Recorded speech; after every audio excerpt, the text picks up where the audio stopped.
This video includes material of an adult's nature. There'll be a heck of a lot of swearing, and we'll be drinking a heck of a lot of alcohol. That means if you're a child, go to bed, go! Viewer discretion is advised.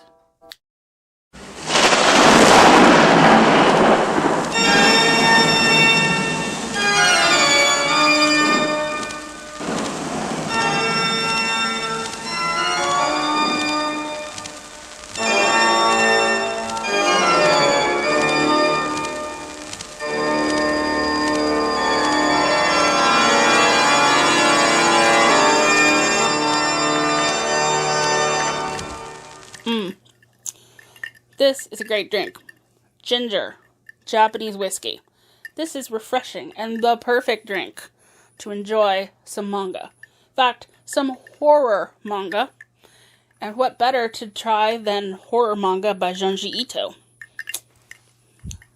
The Tomie. Welcome to Morbid Mixology. I am Catherine. I am your mistress of mixology, the baroness of the bar. And on this channel, we take a morbid and spooky topic, we do a little story time, and then we make a little drinky drink as a homage. Sound fun? Then you're in the right place. So today we're going to talk about a manga work, the very first manga that I ever read, called Tomie. Yes, it's this tome here. This is Tomie. Now, my sister and brother-in-law went into a comic shop and said, we need a recommendation for our sister for her birthday.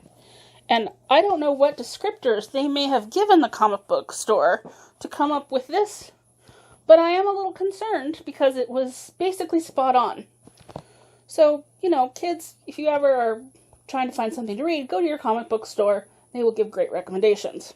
And worry for me and my family. Anyway, this is a great work. It's written by Junji Ito, who has been writing tremendous horror manga for the past 30 years. This was actually his first work, and he started writing it when he was a dental assistant. So that tells you just about everything you need to know about that profession. He's gone on to write many different works. He's probably best known for Uzumaki or Gyo. Uzumaki is about evil spirals. Gyo is about things that come up from the sea on legs. It's very frightening. But if you haven't read any of his works, this is a great time to get started. And honestly, Tomie is like cannonballing into the deep end. So we'll just go ahead and get started with that, right? And what we're going to do to start, we're actually going to talk about the first story in this book, the very first thing that he wrote. Junji Ito actually sent this into a contest and won a prize for it. But we'll start with this particular story because it sets up the rest of the work. So Tomie is a Japanese schoolgirl. She is on a field trip with her friends. And they take a break. They've been visiting a shrine, looking at some geological elements. They take a break to play some ball, but she feels like she's too old for that. So what does she do instead? Well, she walks up the cliff to where her teacher is and proceeds to hit on him. Well, they have a bit of a history, it sounds like. And this isn't something that the schoolmates don't know about either, so she has a bit of a rep, unfortunately. But she goes and cuddles up to her teacher and says, hey, teach, you're the hottest thing since sliced bread. When are we going to get hitched? When are you going to leave your wife for me? By the way, I'm pregnant. And wouldn't the school like to know? So the teacher is trying to play all this cool, right? He's taking the news pretty well. I don't know why, but he is. But meanwhile, one of Tomie's friends, in fact her boyfriend, has snuck up the cliff and has overheard some of this. Well, he doesn't take the news very well at all. And a little scuffle breaks out, and he hits her. This is the first instance of a lot of violence we will see against Tomie, and I want to give maybe a small disclaimer here. If violence against women offends, and it offends me, to be honest, this may be a work that you won't like. Now, personally, I'm okay with it in this context because it's so outlandish and otherworldly. It doesn't seem real world at all, so I'm okay with it. But just know that if that concerns you, it's throughout this work. But anyway, this is just the first time we'll see this, and this will become a recurring theme of men that she is in love with, or more precisely are in love with her, driven to violence. So after he hits her, Tomie starts talking about what a monster he is, etc., etc., and that's when she takes a header off the cliff and lands down at the bottom. And she's dead. Or so they think. So her classmates trundle down to the bottom of the cliff, and all rubberneck, as you do when one of your, classmates dies at the bottom of the cliff. You all walk around and go, oh my gosh, look at that. So they all stand around, and interestingly enough, they start getting on the side of the boyfriend. Like, this is a tragedy, it was an accident, right? He had nothing to do with it. Why should he have to suffer? Why should he have to suffer for this act of wanton violence? I mean, that's just not right. So the teacher gets involved, and he actually agrees with this. The guy is great. I mean, he's clearly meant for this work. He's fantastic. So he reminds them, like, hey, we've been up here doing geological stuff, and you have tools with you. Like axes and shovels. Because everyone brings that shit on with them to fucking field trips, right? Like, what the fuck were they gonna do? Build a ditch at the end? Whatever. Anyway, they happen to have all of this. So all the guys are like, alright, we're all gonna strip down to our skivvies and we are gonna cut her into pieces. Yes, that's right. They are going to cut Tomie, their fallen classmate, into a bunch of pieces. They're not going to call the cops. They're not going to report it as an accident. No, that would make too much sense. And if it makes sense, it doesn't belong in a Junji Ito work. So we're just going to cut her up. So they get started. And unfortunately for them, Tomie actually wakes up. She is not dead. Oops. Might have wanted to check that first, right? But that doesn't stop them. I mean, they've already got it going. I mean, they're already down to their skivvies and have out their axes. They got to finish now, right? I mean, to stop now would be foolish. So they decide to kill her and continue cutting her up. Now, look, I've been in some bad classes. I have. I mean, middle school for me, it was perched on the hell mouth, okay? There were some terrible people there.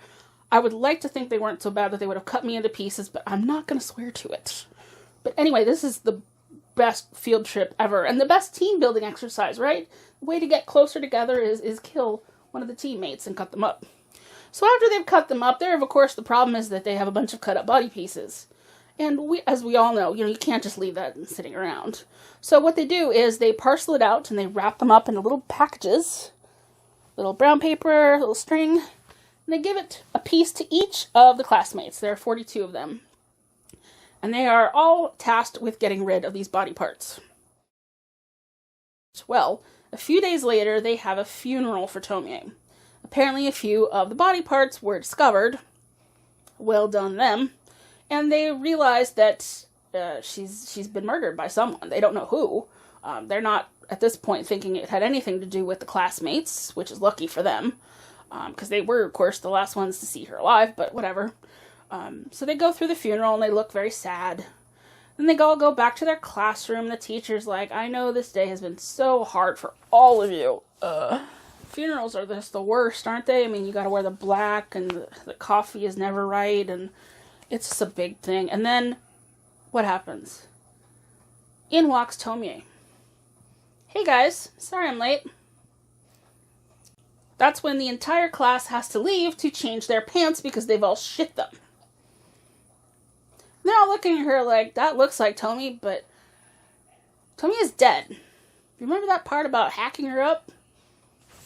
She's right there. She's looking pretty good. For someone who was hacked up. Now what? So they start to question her. Like, are you a twin sister? Nope, don't have a twin sister. Are you a zombie? No. Why are you guys acting so weird? Tomie has no idea why they're behaving the way they are. So, a couple days passed. Tomie goes back to visit her teacher. She starts to hit on her teacher again. And within an hour or so of this happening, someone comes running into the classroom and says, hey, your teacher needs help. He's gone mad. So they all rush into the teacher's room and discover him a gibbering idiot on the floor. Gibbering and jabbering about Tomie. He has lost his ever-loving mind because she's actually still alive. This is something else we will see in the rest of the work, that she does really well at driving men completely crazy. Like, not crazy in a good way. Like, crazy in a crazy, bad, you're in an asylum for the rest of your life kind of way, you know? I think we've all known friends that have dated women like that, if you think about it. You know, the ones with the crazy eyes? Yeah, Tomie has those crazy eyes. Yeah, that's who she is. So the poor teacher, he's not the only one who goes mad. Meanwhile, the class is completely falling apart, being torn at the seams. It's becoming a real Lord of the Flies situation there. They're going crazy, they're fighting each other, because she came back from the dead, and she is now wreaking havoc on their lives. And she isn't really even doing much. She just showed up and pretended not to know what was happening, or legitimately doesn't know what's happening. We're not entirely sure. At the very end of the story, one of her best friends in the class, Reiko, she actually moves a couple of days after this happened. And she's walking along on the beach, and she sees a familiar wrapper, the brown paper with the string. So she follows it, wanders around a bit, and what does she find around a corner? She finds a new Tomie being born. Yes, kids, that's right. Tomie can regenerate. She's easier to grow than a chia pet. If you cut her up in pieces, each of those pieces become a new Tomie. And that is what the remainder of this work is. I was just describing the first chapter. These are all instances where these Tomies come back and wreak havoc on men.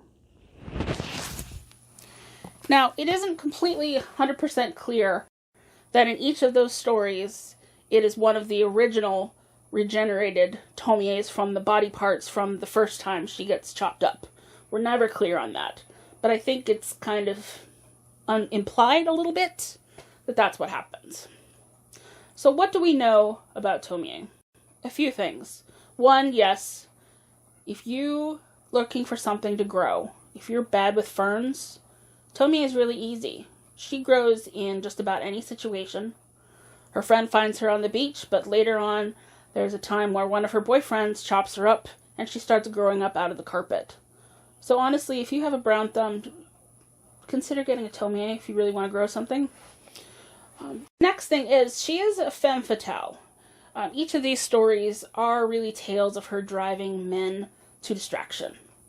When you start the stories, the men are, vital, normal characters. By the end of it, they have circles under their eyes, they're sweating profusely, they're standing over a dead Tomie with a knife. It doesn't go well for any of them, to be completely honest with you. Anyway, I've done a lot of talking. Personally, I think it's time that we hit the bar and learn how to make this drink, the Tomie. Join me.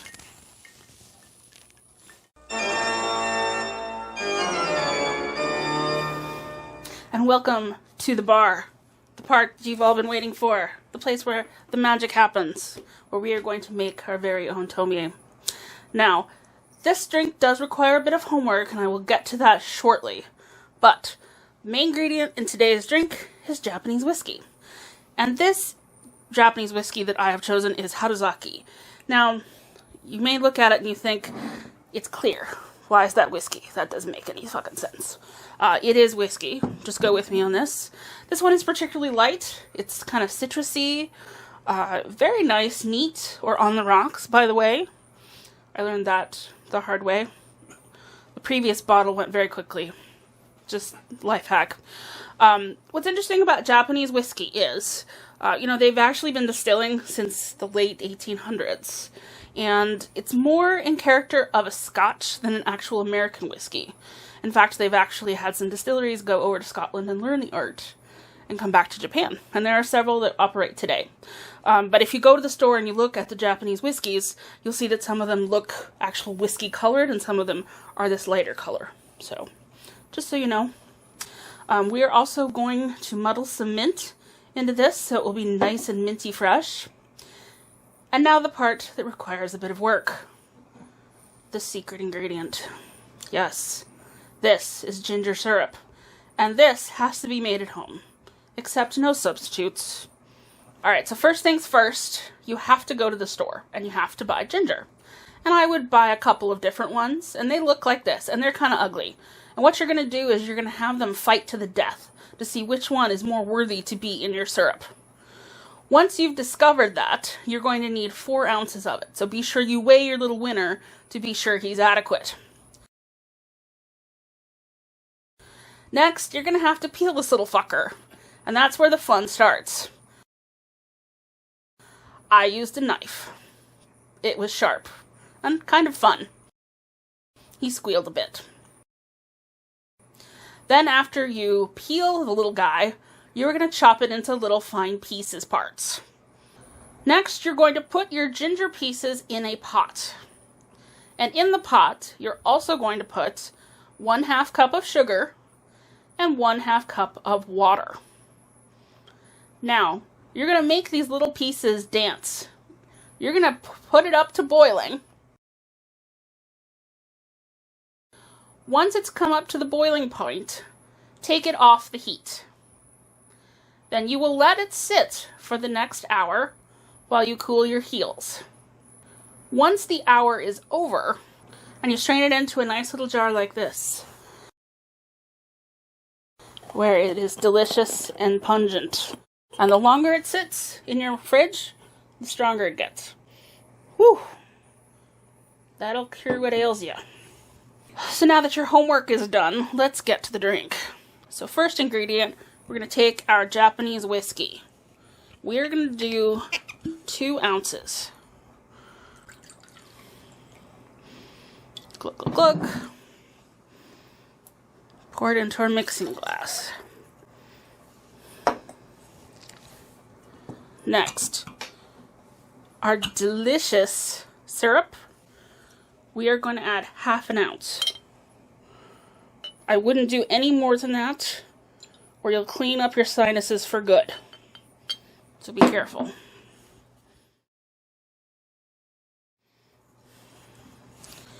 Next, we're going to muddle in some mint. So I'm going to take a couple of leaves of mint, and I'm going to drop it in there. You can put more in if you're enamored of mint or not. I want it to be minty, but not, full-on toothpaste, so be careful. Now next, we're going to use this. We're going to treat it like it's been bad. So we're going to muddle this sucker. Now you don't have to do it too hard. You don't want to break the glass or anything, but we're just going to muddle this so that we can get all the lovely minty flavor in our drink. Take out a bit of aggression. Think about the patriarchy. How you like to smash it. There, that's probably good. Alright. Alright, so this is the pièce de résistance of this particular drink. This is an ice cube that looks like a skull. Yes, it's like the skull of your enemies. We're going to put that in that glass here. Because this is nothing if not morbid mixology, and what could be more morbid than the skulls of your enemy making your drink better. Now, we are going to strain this drink over our skull, because we don't really want the leaves hanging around. So here we go. Make sure we get every drop. There we go. Now I'm going to give it a quick stir here, just to melt the ice just a little bit. Alright, I think that's good. Now, of course, we have to top it off with something. So what do we have here? We have candied ginger. Now, we've been eating these a lot at this house lately. They're hard to resist. So, get a big container when you do this, because you're going to want to eat them on their own. But here we go. We're just going to put that in our drink. Isn't that cute? Look at that. It looks deadly and delicious all in once. This will definitely impress your friends and your enemies. Oh, it smells so good, that ginger. Oh, man. It's perfect. I think you really like this one. So thank you for joining us on Morbid Mixology. I am, again, your mistress of mixology, Catherine. I hope that you will join us again soon. I hope that you will take some time to like and subscribe the video. But in the meantime, be careful of attractive Japanese zombies. Don't mess with them. Don't drink anything I wouldn't drink. I will see you next time.